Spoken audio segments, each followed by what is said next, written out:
totes per assistir una vegada més a la nostra roda de premsa. Una roda de premsa en la que el que pretenem és fer una valoració del que ha estat el compliment, sobretot l'incompliment, del Partit Popular respecte del seu programa electoral en matèria educativa. Jo crec que si per alguna cosa s'ha caracteritzat aquest equip de govern ha sigut per molta paraula grandiloqüent i hueca, per moltíssimes promeses i especialment per molts incompliments.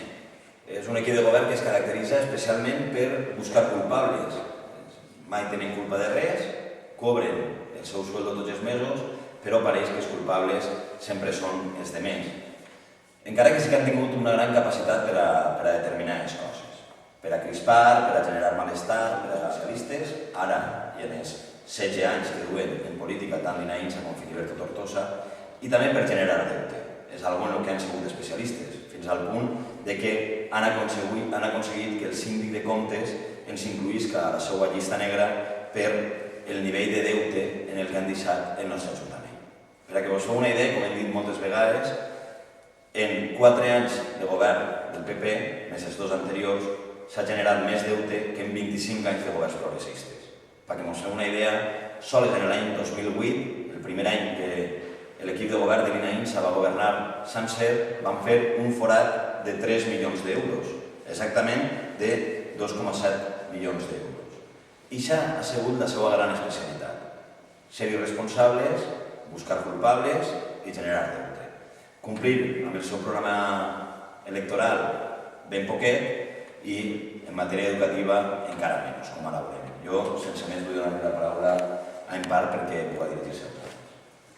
Molt bé, doncs moltes gràcies i com estava dient Jorge, iniciem un nou curs polític que comença però que al mateix temps ens porta a la finalització d'una legislatura amb una majoria absoluta del Partit Popular a l'Ajuntament d'Ontinyent i necessàriament ens aboca a realitzar un parat i pensa i una valoració global del que han estat aquests 3 anys i mig, quasi 4, en matèria educativa a la nostra localitat, Ontinyent. I això és el que el grup municipal socialista es veu obligat a fer amb molta responsabilitat i també amb molt de respecte. Responsabilitat perquè tenim uns ciutadans darrere de nosaltres que així ens ho demanen i respecte perquè la nostra valoració pretén ser un punt de reflexió que ens ajude a tots i a totes a no caure en errors posteriors en el futur més pròxim.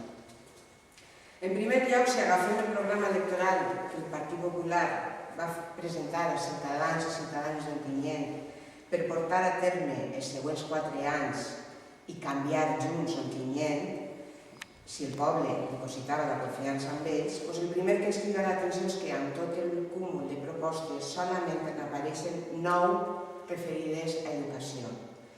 Malgrat la consideració de que diuen que l'educació és el pilar fonamental de progrés i benestar i ens sorprèn que solament hi hagi 9 propostes educatives per a millorar el panorama educatiu en Ontinyent. Però bé, això és el que hi ha. Hi ha 9 i amb aquestes 9 podem pensar que en tan poquetes propostes haurà estat fàcil donar-li compliment a cadascuna d'elles. Miren vostès, no és així.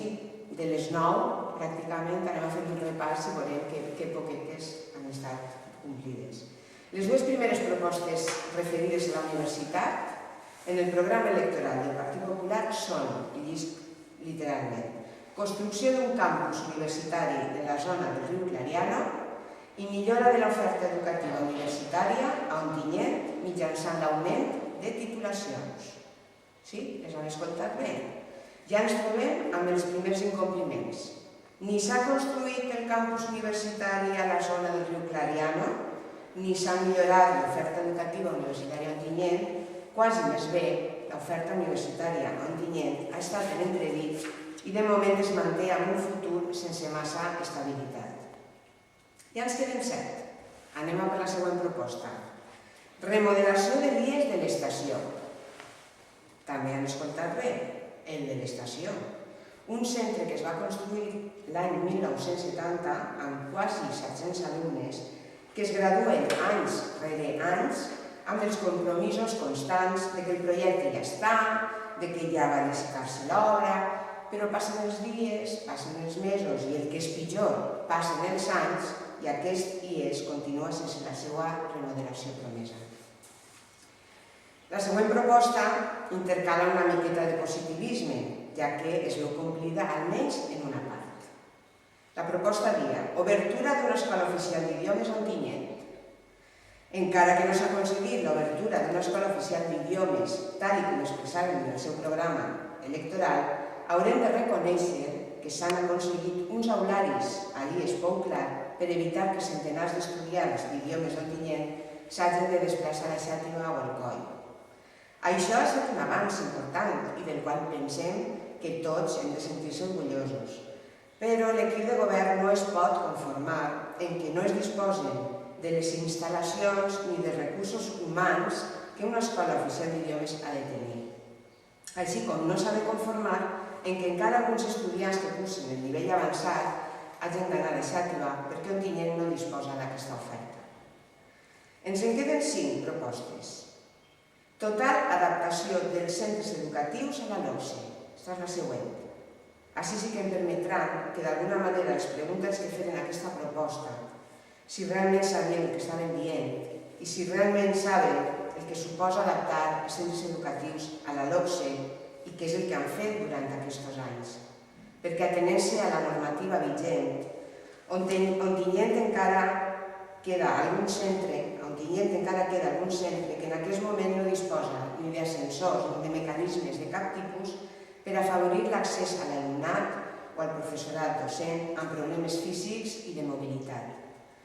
Encara ens trobem que existeixen centres en els quals el pavelló infantil, els pavellons infantils no tenen el número d'aules que els correspon segons el que marca la LOMCE i l'alumnat ha de desplaçar-se a altres espais amb tots els inconvenients pedagògics i físics que això comporta. També a Ontinyent existeix encara alguna escola que no disposa de gimnàs, d'aquest espai cobert per a l'educació física que té que disposar d'uns vestuaris i d'unes dutxes. Per tant, a Ontinyent ens trobaríem encara en centres que no estan adaptats a la LOMCE, que no reuneixen els requisits que marca la normativa i que el seu alumnat i les seues famílies esperen any rere any que un dia les multituds de promeses i de projectes es facin realitat. I no parlem d'un any, ni de 2, ni de 3, estem parlant de fa més de 15 anys.